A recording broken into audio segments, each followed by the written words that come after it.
lo que tengo entendido es que los museos, lo que tú ves en la exposición es solo un porcentaje de lo que tienen almacenado, guardado o acceso a los museos, ¿no?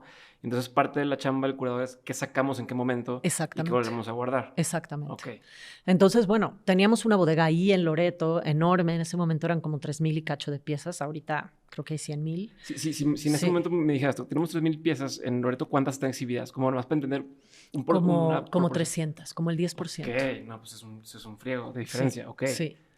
Entonces, pues había que pensar qué exposiciones. Tienes tu exposición permanente, que la gente regresa a ver esas cosas, pero entonces, ¿qué exposiciones temporales haces para atraer público distinto y que les pueda parecer atractivo? Okay. Entonces, bueno, pues me aventaron al ruedo de curador y de curadora y lo hice, yo creo que los últimos 2 años que estuve ahí hice una exposición de Rodin, hice otra exposición de paisaje del siglo XIX.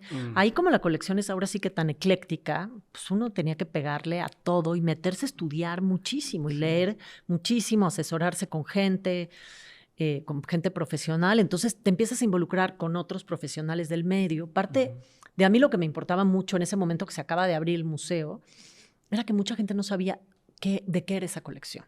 La gente decía los Rodines, pero la colección del Sumaya era paisaje del siglo XIX, tenían una gran colección de arte virreinal, había una colección espectacular de miniaturas del siglo XIX. Entonces yo empecé a contactar a los a los especialistas de eso, en estéticas, en la UNAM, en no sé qué, y los invitaba a tomar café al museo y les abría la bodega y les decía, mira lo que tenemos. ¡Ay, no sabíamos! ¿No? Y en ese momento había muchas críticas al Sumaya de, ¡ay, esa colección! Y entonces parte de mi chamba era decirles, miren, o sea, no nada más es Rodin, tenemos todas estas otras cosas. Yeah. Y empezar a involucrar a esta gente a que nos pidieran las piezas prestadas para exposiciones o que escribieran textos sobre las piezas, hacer pública la colección de alguna manera. A ver, y una duda, el objetivo, o sea, la forma en que miden al curador, ¿cuál es? O sea, el éxito, porque también yo pensaría, bueno, ¿cuánta gente metió, no? Pero no sé, ¿cómo te califican ahí? No, pues no te califican. O sea, esa es otra cosa como súper subjetiva, ¿no? O sea, hay una parte que sí puede ser si eres taquillero, ¿no? Si tus exposiciones son taquilleras. Hay otra parte que sí o sea, del trabajo en equipo, ¿no? De poder dialogar con los otros departamentos del museo y que, ¿no? Porque hay realmente curadores que no pueden trabajar con nadie y dices, no, él es el dios del museo y nadie le puede dirigir la palabra. Pero es muy subjetivo y la figura del curador, que es una figura bastante nueva, ¿no? Pues sí es bastante compleja y no es lo que pasa en el mundo de los museos, en el mundo cultural, es que no tenemos esa, o sea, ¿cómo te miden? ¿No? O sea, los museos, por ejemplo, en México, los museos pertenecen al Estado. Porque aparte, tengo entendido que en Estados Unidos, por ejemplo, muchos museos pierden lana. O sea, no es un tema de vender tickets para hacer dinero, es como otra negocio. Claro. O sea, esta cosa a la que estamos acostumbrados de cualitativo, cuantitativo, ¿no? Tu análisis, al final diste tanto y metiste tanto. O sea, es dificilísimo en los museos, porque, o sea, el Museo Tamayo, por ejemplo, el año antepasado que hizo, hace 10 años que hizo esta exposición de Kusama, que había colas y colas y colas y colas, y hicieron un dineral, bueno, sí, ¿comparado con qué? La mayor parte eran estudiantes que pagan la mitad del boleto, muchos eran gratuitos porque eran invitados de no sé quién, exacto. Entonces, y todo ese dinero se va a la auditoría de la federación, y no es que te lo regresen con base en tu desempeño, porque muchas veces hay muchos museos que no meten ni 10 personas al día. Entonces, si los juzgan por su desempeño, pues a ese pobre museo ya lo hubieran cerrado, ¿no? Entonces, ahí hay una parte de compensar, y así funcionan en México, pero también en el mundo. Hay una parte muy importante de los museos que en Estados Unidos le dicen non-profit, ¿no? Organizaciones sin fines de lucro, y una parte en la que la filantropía es muy importante para mantener ese tipo de proyectos. Entonces, eso es muy subjetivo, cómo te califican, ¿no? Ajá, es como dices, oye, este curador es exitoso, ¿con base en qué, no? En cuántos tickets cortó, en que produce mucho, en que conoce gente, que ¿no? Puede hacer muchas exposiciones. Pero entonces, a ver, por ejemplo, si yo soy, voy a decir una tontería, pero si yo soy basquetbolista y meto 10 canastas por partido, yo sé que para llegar al puesto al que le pagan más, que es mi colega, él mete 20 canastas, pues yo tengo una forma cuantitativa de decir, bueno, si yo meto 25 canastas contra 20, igual y ya avancé, ¿no? Y así en muchas industrias. En tu caso, donde era una cosa que no existía antes en México o en muchos lugares del mundo, donde es tan abstracto lo que dices es subjetivo y también un poco abstracto la forma de medir, ¿cómo compites? O sea, ¿cómo vas creciendo en tu carrera?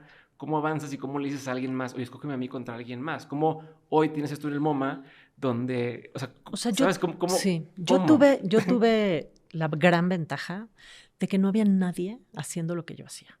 O sea, cuando yo empecé a trabajar el diseño, había académicos del diseño, uno que otro historiador del diseño, pero gente preocupada por llevar el diseño a los museos en México no existía. No había nadie. O sea, por eso, ¿no? Había alguien que decía, ay, Ana Elena es muy sola con sus mueblecitos. Alguien que me dijo, es que hay que rescatarte de ahí. Mira nomás con estas sillas horrendas que estás trabajando. Tú tienes mucho talento, hay que sacarte de la calle. Un día alguien me dijo así. Órale. Y yo digo, yo estoy feliz. ¿Y si la pasabas mal? No, cero, yo la pasaba bomba. Digo, tenía que hacer 1000 cosas, o sea, muchas cosas al mismo tiempo. O sea, dar clases, escribir artículos, ¿no? O sea, periodismo cultural muchísimo, durante muchísimos años. Por ejemplo, trabajé, yo creo que como 8 años en Harper's Bazaar, llevando la sección de arte, de exposiciones, de recomendar exposiciones, pero también era asistente de no sé quién. O sea, tenía muchas chambas al mismo tiempo porque obviamente ser curadora, pues no sacaba el gasto. O sea, de pronto tenía una exposición al año o 2 exposiciones al año. De pronto si había 5, me decían, es que ¿cómo puedes hacer 5 exposiciones al año? Le dije, pues porque necesito jale, ¿no? O sea, necesito dinero y hay que hacerlo. Y si no, o sea, siendo tan abstracto y subjetivo, la oportunidad es ahorita, no es como que puedo decir, ay, ahorita no la tomo porque el año que entra llegará. No. O sea, si hay ahorita, es lo que hay, porque a lo mejor te tocan 2 años que no hay nada. Que no hay nada, ¿no? Que nadie quiere invertir en eso. Que nadie quiere invertir en eso y te la vas a pasar tocando otros 2 años puertas, ¿no? Un paréntesis antes de la parte de la competencia y demás, pero paréntesis. El modelo de curar, ¿cuándo se cobra? O sea, oye, ¿sabes qué? Yo cobro al principio... ¿O se cobra mientras dura la exposición?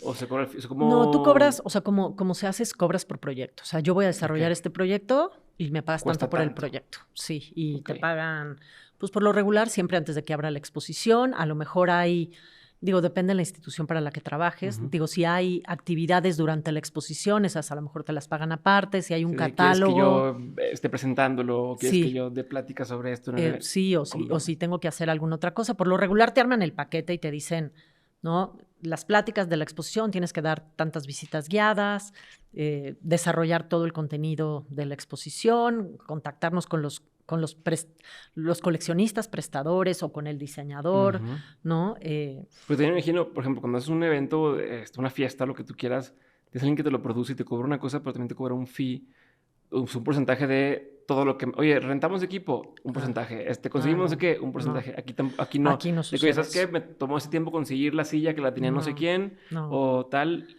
Sobre eso, no. No, aquí eso no sucede. No, aquí eso no. El markup que le dicen, aquí eso no sucede.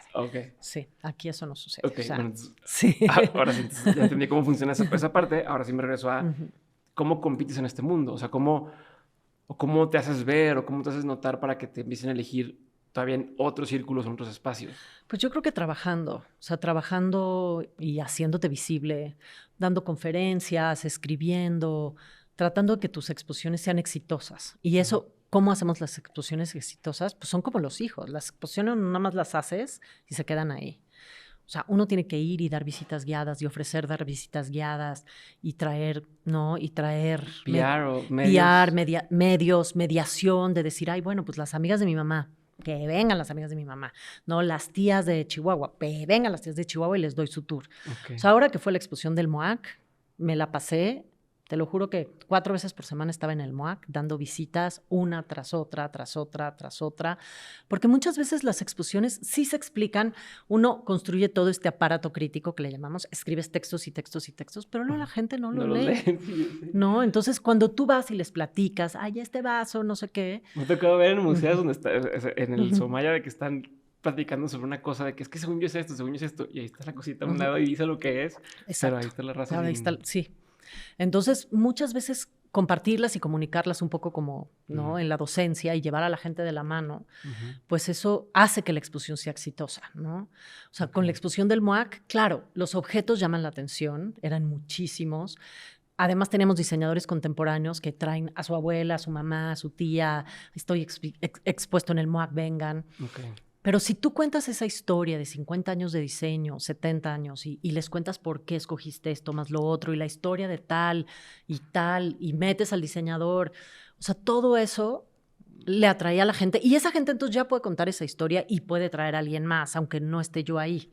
Okay. Pero las exposiciones no son de que ya la hice y ya se abrió y ya me desentiendo. No, okay. Por lo regular... Pues esa es una monserga que se queda ahí 6 meses. Y ahora hablaba con una colega en Nueva York y me dice, mira, yo hago estas exposiciones, que ella es así, exitosísima. Y me dice, pero nunca viajan. Y yo, ¿pero por qué nunca viajan? Me dijo, porque si viajan, tienes la maldición de quedarte con un tema por 2 o 3 años. Ya. O sea, porque una exposición viaja, por lo regular está 3 meses, mínimo en un museo. Pero pues entre que la instalas y la desinstalas son otros 2 meses. Entonces esos son 5 meses. Si tú vas a viajar a 3 museos, son 5 por 3, 15. Llevar la misma a son ya. Es 1 año y medio. A 3 museos distintos, es 1 año y medio. Entonces, 1 año y medio tú estás atorado o estacionado con lo mismo. Y por lo regular te piden ir al museo, ayudar al montaje, a que vayas 2 o 3 veces a dar una conferencia, que des tantas visitas guiadas. No, ahora pasó en Monterrey, ¿no? Que fui varias veces mientras estuvo la exposición en Conarte. Entonces, no te sueltas de eso, ¿no? Entonces, hay gente que dice, no, que no viajen. Y luego viajar las exposiciones, sobre todo después de la pandemia, se ha vuelto carísimo. Carísimo. Pues subió el transporte, subió el embalaje, los seguros. Lo que no ganó durante ese tiempo, dicen, a ver cómo lo hacemos. Los seguros. Entonces, se ha vuelto muy caro y hay muchos museos, sobre todo en México, pues que no tienen la capacidad económica para aguantar esos guamazos, sí. Entonces, es muy difícil viajar las exposiciones. Y luego los museos, no todos tienen el equipo para gestionar, mover una exposición tan grande o exposiciones tan complejas. Entonces, ¿te han roto cosas? Sí, claro. Tiro por viaje. ¿Y luego qué haces con eso? ¿O con las familias que te lo cedieron? Pues das la cara y dices, se puede restaurar, te lo paga el seguro. Pero sí nos ha pasado varias... O sea, sí... Quisiéramos que fuera menos seguido de lo que pasara. La verdad son cosas sin importancias que se pueden restaurar y en muebles se le zafó la pata, se la pegas, ¿no? O sea, sí, cosas graves, no, nunca me ha pasado una así de ya se cayó y se hizo pedazos. Sí, nunca me ha pasado. Y ya va, y un jarrón único en el mundo, eso nunca... Toco madera. No, o sea, toco madera que no, pero siempre hay imponderables, ¿sabes? Siempre. Hey, esto es un pedacito del podcast de Mentes. Puedes escucharlo completo en cualquier plataforma, seguirnos en YouTube o darle clic aquí para ver el episodio completo.